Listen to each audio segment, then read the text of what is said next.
You probably know my next guest if you are a regular listener to this program, and I will briefly set up the interview in this way. Back in the 60s and 70s, there was a kind of alternative news broadcaster named Scoop Nisker out in San Francisco, and Scoop always used to end his broadcast by saying, if you don't like the news, go out and make some of your own. Now, what our movement needs to do, if you don't like the news media, go out and make some of your own. And that's exactly what she has done. Krystal Ball is now the co-host of a program at thehill.com, which is doing extremely well. She represents the new left, I would say, on that program.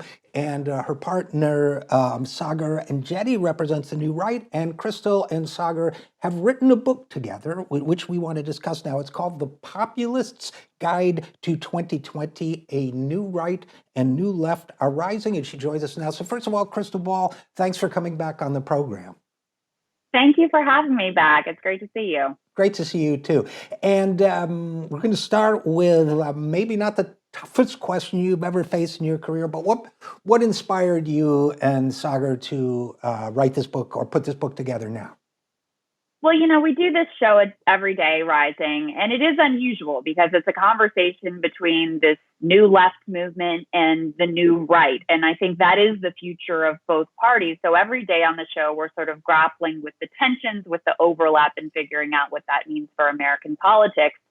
And of course, right now we have this perfect experiment, this perfect lab of democracy going on within the Democratic field in the 2020 primary, where because you had so many candidates who tried out so many different strategies, some of which succeeded monumentally, some of which fell flat on their face, we've been able to run these sort of real-time experiments. So look, I think out of 2016, all of us were questioning our conventional wisdom, questioning the way that we had been thinking about politics, the sort of wisdom that we'd been fed over the years. And this book is an attempt to craft a new narrative, to craft new lenses through which we can view our politics that may actually make sense and be more predictive, as opposed to the old way of looking at that just has been consistently wrong time and time again. So we break the book down into four key themes. One of them is core rot. That's where Sagar and I, coming from the left and the right, really have a lot of shared analysis in the way that these consumerist values have fundamentally failed, how neoliberalism has fundamentally failed and is breaking down before our very eyes. We take on the media. A lot of what we do on the show is media critique. And so we've gathered some of those lessons to help understand why the media presents things in the consistently, inherently biased way that they do, and what that means for anti-establishment movements. We tackled probably the thorniest topic was identity politics, and the way that the shallow neoliberal version of that can be weaponized to maintain the status quo so that you have an illusion of progress through trailblazing identities, but a lot of the same old in terms of the neoliberal consensus. And then we tackle what is maybe the most important topic, theories of change. Okay, this is great, these ideas, these movements. How do you actually craft a new reality in America, around the world? Who has done it successfully? What are lessons learned from the past? And what can we think about moving forward? So that's how we've shaped the book. And I'm pretty excited about it. I mean, it's not every book that gets blurbed by Senator Nina Turner, who, of course, is national campaign co-chair for Bernie Sanders, Tulsi Gabbard, Andrew Yang, Kyle Kalinske, and Tucker Carlson all blurb the book. So you can tell there's like some sort of strange bedfellows going on here. Well, and I actually want to get to the whole strange bedfellows theme in a second. But first of all, I want to say, Krystal Ball, that it's certainly for me, and I think for much of the audience for this program, you're preaching to the converted on pretty much everything you've just said.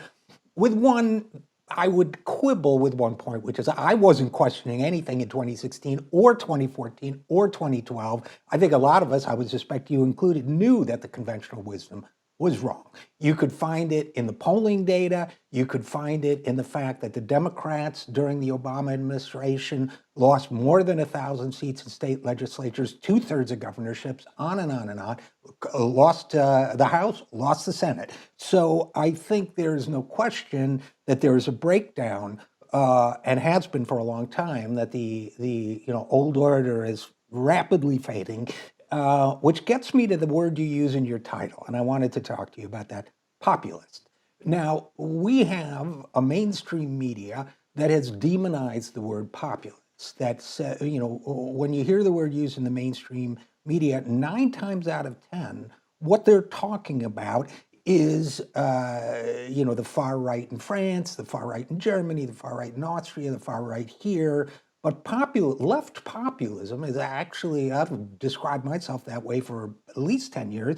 It has a long and distinguished history in the United States. Sagar, as I understand it, is a conservative. You're, on the left side of the spectrum, where, in my territory. I want to talk about how you and he perhaps discuss the choice of that word populist, because I see it as reclaiming a pejorative and making it once again a positive thing. But what are your thoughts on that? That's exactly how I think about it. And you're right, there are many definitions of that word, and there are many connotations, both positive and negative, to that word. By populist, what I mean, especially as someone on the populist left, is number one, that it's a politics that puts the working class at the center, that caters to their interests rather than the interests of the professional managerial class or any other class, which I think is where the Democratic Party has drifted. And to the contrary of this idea that populism is reactionary or authoritarian, the left populism that I celebrate is actually rooted in a faith in democracy, a faith in the voters to make their own choices and their own decisions. Example of this, to make it more concrete, that we talk about in the book, is when Bernie Sanders was elected mayor of Burlington, and I'm sure you probably know all this history. He was completely opposed by both parties. Sounds familiar, right? And so he gets into office, shocking victory, really narrow, barely wins by the skin of his teeth. And so what do the Democrats and Republicans, who still control the city council, they call it the Board of Aldermen, what do they decide to do? Well, we're just going to stonewall him at every turn. We're not going to let him get any of his appointments. We're not going to let him get anything done. People will say, oh, the socialists can't govern, and then they'll kick him out and we can get back to business as usual. So what did he do? In response, he went to the people. Not only did he have an unprecedented media operation, outreach operation, but he literally formed these neighborhood councils. And so he didn't have his own government officials. He formed these neighborhood councils that had their own budgets, that could make their own decisions for what their community needed specifically and could allocate funds for those. That's the type of populism that I believe in, that actually has faith in the grassroots.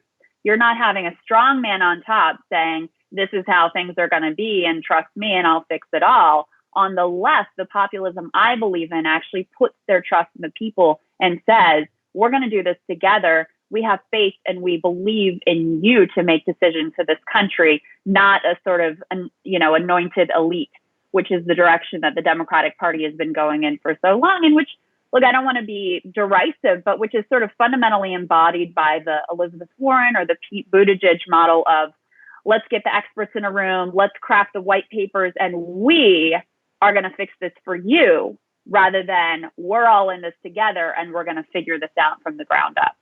Which, by its implication, and again, we're talking with Krystal, who is co-host of Rising at thehill.com and the co-author of the new book, The Populist Guide to 2020, is also by implication a form of elitism, and it communicates, I think, to a lot of voters as elitism, as we know better than you what you need, which is not a good way. Now, you mentioned Bernie, my old boss, as as an example of how you govern, how you lead, how you come from the outside and build power. And there was another element, and I wanted to get to this too, because it's implicit in what you and Sagar and Jetty write in this book throughout, I think, which is the one thing I observed in my more than a year working with Bernie and seeing him in small groups and large groups and so on, is that Bernie always displayed respect for voters and for people in general. People say, well, he's tough, he's intractable, he's grouchy. One-on-one or in small groups with voters, it didn't matter if they were conservative, if they were, it didn't matter what their political views were. He would engage with them as equals. And to me, that raises an interesting question, particularly given your collaboration with Sagar, who I find myself also agreeing with a great deal of the time. Reminds me, I spoke at a demonstration against Tim Geithner in 2010, and somebody from Red State, that conservative group, came up and said, nothing you said couldn't have been said at a Tea Party rally. And my answer was, invite me. And I feel that there's something of that in your book, Krystal. I feel there's a sense that we don't condemn people, we listen, and then we tell them what we think. That's the political process. And it seems to me that implicit respect for people with differing viewpoints is there, provided they're not part of a cynical elite or what have you. But am I off base, or is this something you've thought about? Absolutely. It's about not having contempt for people. I mean, it's pretty basic, right? I didn't sign up to belong to a party that was going to say, well, these voters are worthy of our help, but these ones have views that are out of bounds. And so we're going to pick and choose who we care about, right? And look, this isn't necessarily just about electoral strategy. So much of the Democratic Party has just collapsed to, okay, how do we win? And all we've done in collapsing down to how do we win is figure out how to lose, as you lay down, all the state house seats, all the governor's mansions, the House, the Senate, the presidency. It has been an electoral disaster to just fixate on how do we win. To me, it's simple, right? I have a fundamental belief that if you are actually exercising and delivering for people's core concerns on healthcare, on education, on climate, on the things that they deal with in their lives every single day, it may not flip the switch overnight, but they will come to you. They will support you, and then they will be open to you on other views where they may not agree with you straight off on every cultural issue. But if you create a base level of trust, if you show up without contempt, with a open heart, cheesy as that sounds, I think that's how you win people over ultimately. But it doesn't happen first. They don't come over and then you deliver. You have to prove that you actually are there to work with them, to respect them, and to move the country forward. So it's kind of a hokey concept, but it's one that I believe in deeply. I reject the cynicism of just let's pander, let's carve together coalitions. My politics is a hopeful politics of if we actually listen to the American people, if we actually try to stitch together the multiracial working class, we can unite the country through the shared interests that we truly have. I 100% agree. And Krystal, let's get into your book, The Populist Guide to 2020, A New Right and New Left Are Rising. One of the fascinating, let's talk about core rot for a second here, if you will. You talk about you and Sagar and Jetty write things in this section that I strongly agree with. So if you're expecting like a cross-examination, you may not get it. But okay, how Democrats, this is a chapter you've written, how Democrats lost their moral authority and doomed impeachment. Timely right now. So let's talk about how did they lose their moral authority and doom impeachment? So there's a lot of discussion about how no one cares about impeachment. If you ask, you go onto any of the presidential candidates' town halls, no one's asking about impeachment. No one's really talking that much about impeachment. It's going on right now in Washington. It's so tedious that even the senators involved are falling asleep. But I think lost in that conversation about just whether it's exciting or not is the fact that, like the Republicans in the 90s, when they tried to prosecute basically a moralistic case against Bill Clinton and were found to be completely fraudulent by the American people because you had, Newt Gingrich out there asking his wife for open marriages and infidelity, et cetera, their hands weren't clean. So the American people did not trust them to be arbiters of moralism in American politics. And in the same respect, because Democrats have been so complicit in the culture of corruption within Washington, if you want to prosecute a case against this president based on moral standing and on clean hands with regards to corruption, Democrats just don't really have the moral authority to do that. I mean, look, I know they talk about the rule of law. It is something that's important to me that the rule of law be applied consistently across race, class, gender, et cetera.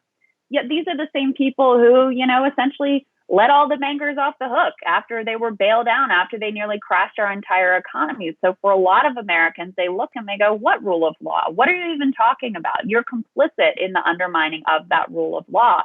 And so I think, especially when you consider the specific issue they've decided to go after here, which has this whole messy entanglement of Joe Biden and Hunter Biden and Burisma.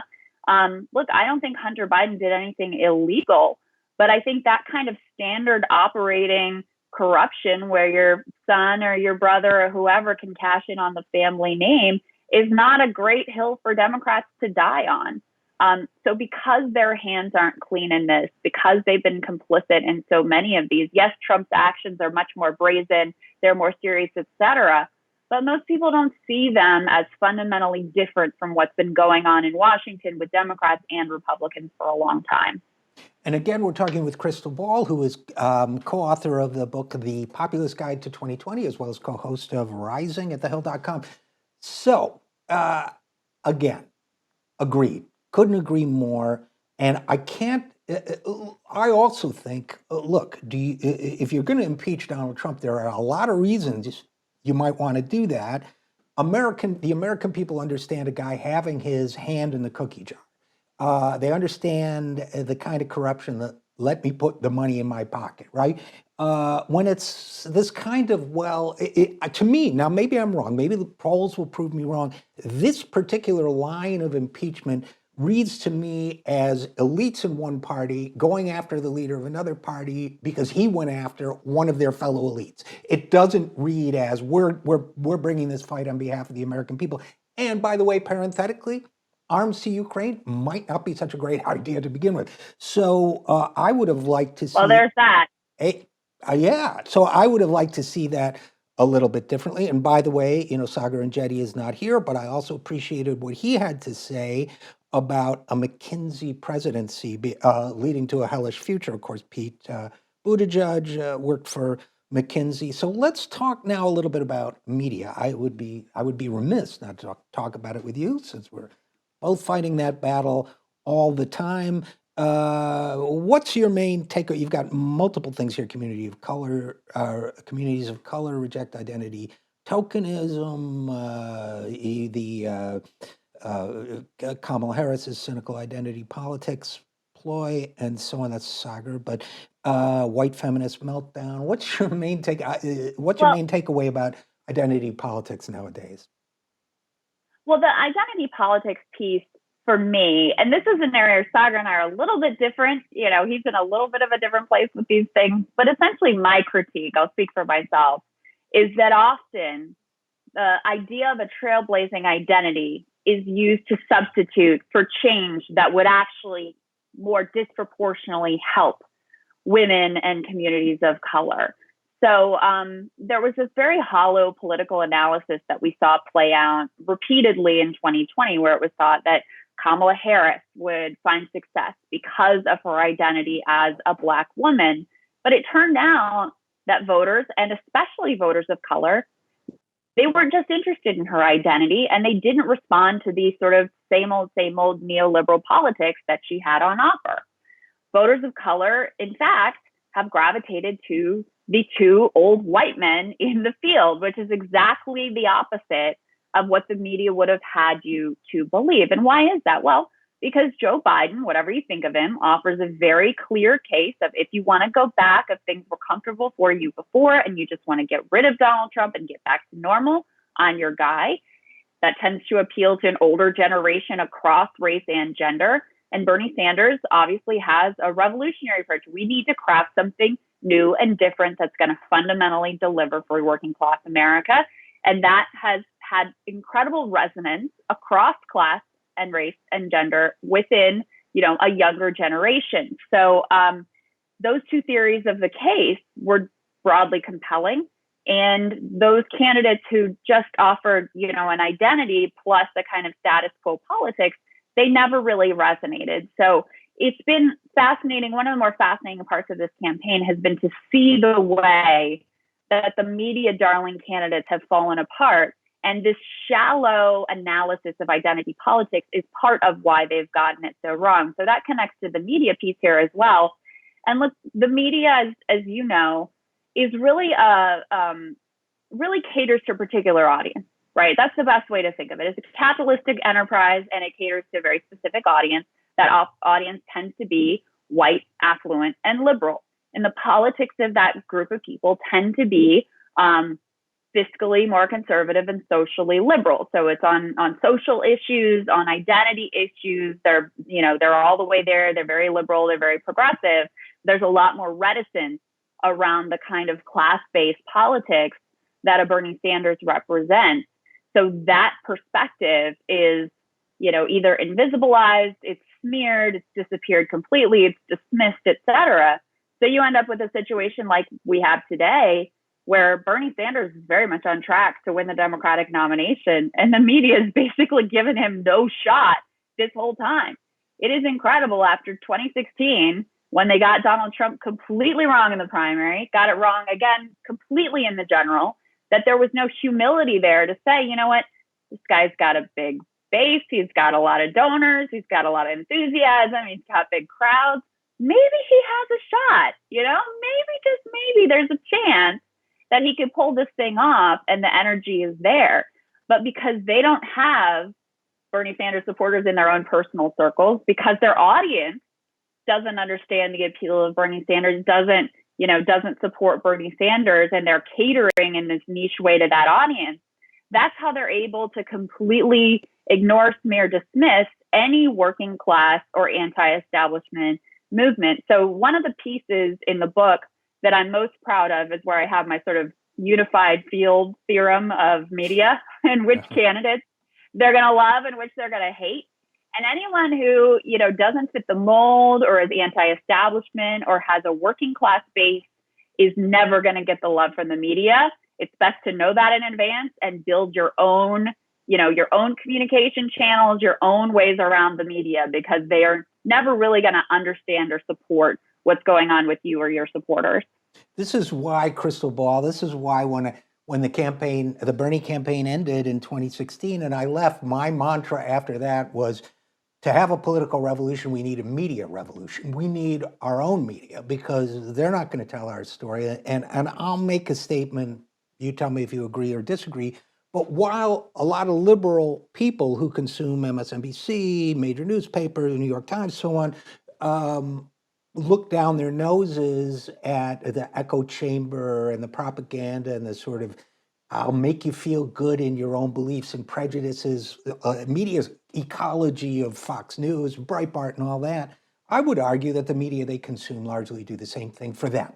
They reinforce their beliefs that, Putin is controlling everything. There's nothing wrong with our ideology. It's just, them Russians, number one, and number two, if we just went back to the good old days, everything would be fine. When the good old days meant being ruled by a financial elite that brought the world to ruin, to the brink of ruin, on and on and on. That it's just a very pleasing little narrative that they all tell each other, to the point that the New York Times editorial board can say, apparently with a straight face, that Amy Klobuchar has Midwestern charisma and is, and is the right candidate for our times, or Right. or perhaps Elizabeth Warren, because I actually saw an interview with one of the editorial board members who said, well, we don't want to decide whether to go left or right until the voters start voting. It was like, well, but an endorsement, that's what you do. You say it. Right.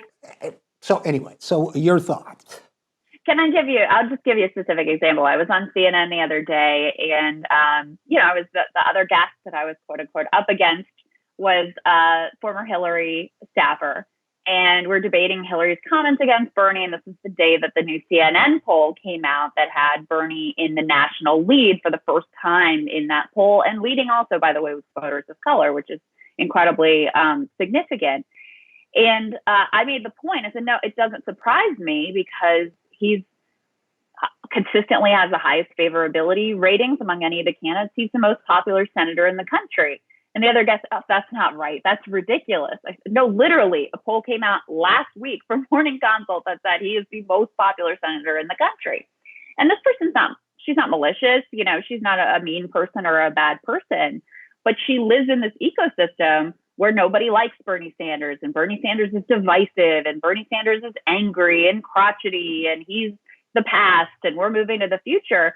So it just was insane to her, the idea that this poll was a thing that existed, when in fact, in reality, it had just come out. It was, real news. It was real numbers, but that had just never penetrated that bubble. I think it's played into the disconnect with the way that Elizabeth Warren's campaign tried to attack Bernie and paint him as sexist. They assumed that same thing. Nobody likes Bernie. Nobody trusts Bernie. People think Bernie's sexist, when in fact, he's very popular. He's very trusted. And if you're going to get into a credibility battle with Bernie Sanders, ultimately you're going to lose. But because they bought into this cable news bubble narrative, they were unable to launch an effective attack against him. And in fact, it may well have essentially ended her campaign because it's backfired so badly. The analysis of that attack also shows you the bubble they live in. Every commentator, what did they say after that debate when, she wouldn't shake his hand and she accused him of lying, et cetera, et cetera? Oh, this was a great night for Elizabeth Warren. Oh, she commanded the stage. Oh, she had the best night of everybody. She won the debate. She's going to go back up in the polls. Bernie had a terrible night. He's going to fall off in the polls. And of course, the exact opposite happened.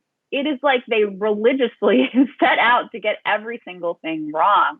And again, it's not because they're bad people. It's not because they're even mostly intentionally sort of trying to be biased. They just are so wrapped up and cocooned in this bubble that they genuinely don't realize how in the tank they are for a certain neoliberal ideology.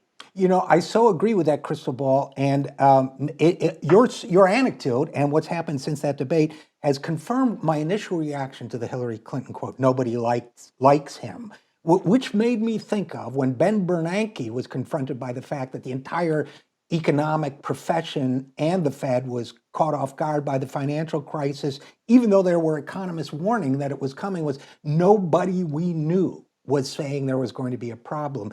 In other words, this whole world of elite media, elite financiers, elite academics, and elite politicians, you're right, they're not bad people. It's a collective hypnosis and collective amnesia that I think we're faced with all these folks. And there's so much more we could talk about, but I want to be fair to you and your time. And I know you're coming up against a hard stop of your own. What else would you have people know about your new book, which, again, I'm enjoying very much? Well, thank you. I'm so grateful for the opportunity to talk about it. I'm very excited about it. You can find out more about the book if you go to our newsletter, which is at rising.substack.com. And by the way, we're doing some book launch events. We're doing one in LA on February 8th. We're doing one in early March in New York. We'd love to have people come and join us there. So take a look at rising.substack.com and you can find out information there and get tickets and pre-order the book and all those good things. All right. Well, unfortunately, I guess we're going to have to leave it there. But Krystal Ball, co-host of Rising at thehill.com, co-author of the book, The Populists Guide to 2020, a new right and a